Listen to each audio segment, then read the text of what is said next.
Hello guys, ngayon papaliguan natin yung mga alaga natin Brahma. Ayan sila. Huwag ka tatakbo. Papaliguan natin sila ng wash out para matanggal yung kanilang mga kuto-kuto. Kasi mga kuto-kuto yan. Ayan. Mamaya, di pala makita. Ayan pa. Paliguan natin yan. Manginit pati yan. Sana hindi makasama. Kaya pa nagtimpla kayo nitong wash out guys. Huwag masyadong maraming tubig para epektibo. Hindi pagkain yan. Yung gamit natin pantanggal kuto. Abisa to. Sundan nyo lang yung description sa likod. Description naman to eh. At itiplay na natin to dito sa tubig.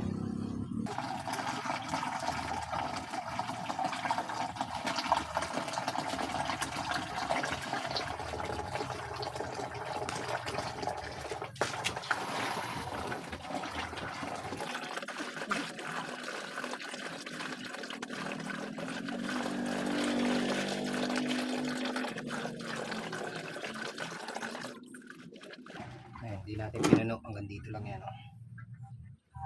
Hanggang dito lang taas yan. Ayan, lalagay natin yung buo.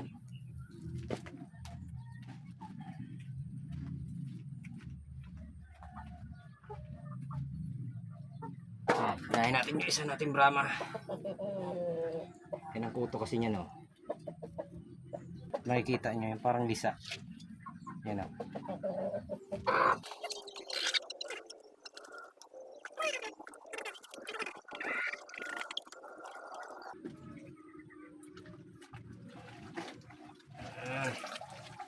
Dapat ganito kabasa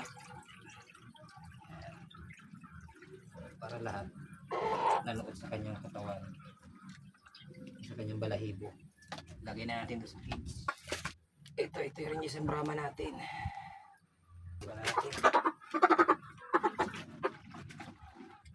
Kaya ko nga konti lang papaliguan ko eh. Basa dito. Ito yung isang Brahma natin Yan, marami na rin kuto. Ayan Yan, nakikita nyo guys, yan ang kuto, yung parang lisa. Yan, yung parang lisa puti. Nakakapit sa ano nila.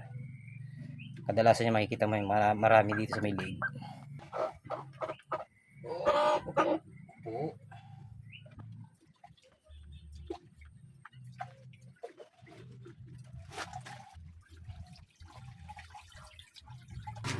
Sunod natin guys yung ating Rhode Island Red. Huwag ka nang malikot.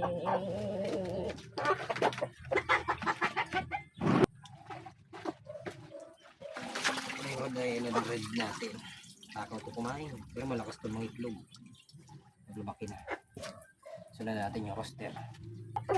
Ito pala yung roster natin guys. Wawa naman sinisipon Ayan ano na yung mata niya.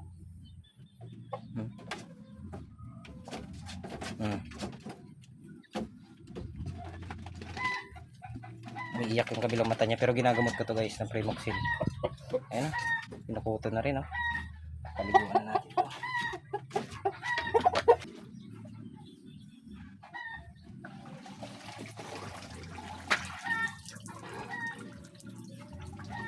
Sila guys, dapat mabilad sila.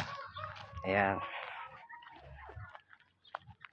yung tatlong Brahma.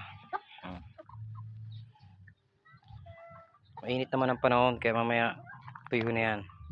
Yung Rhode Island Red parang sa kapal lang kanilang mga balahibo, parang nabibigatan sila sa basa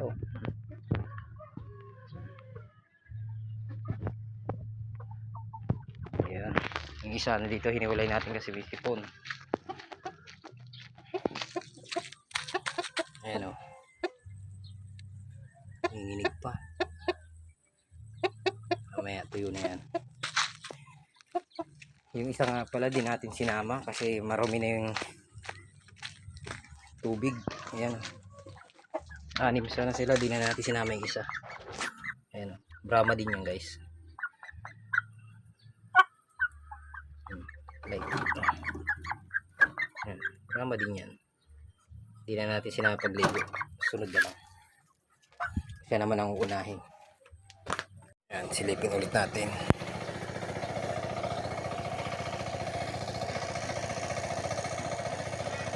Mainit naman.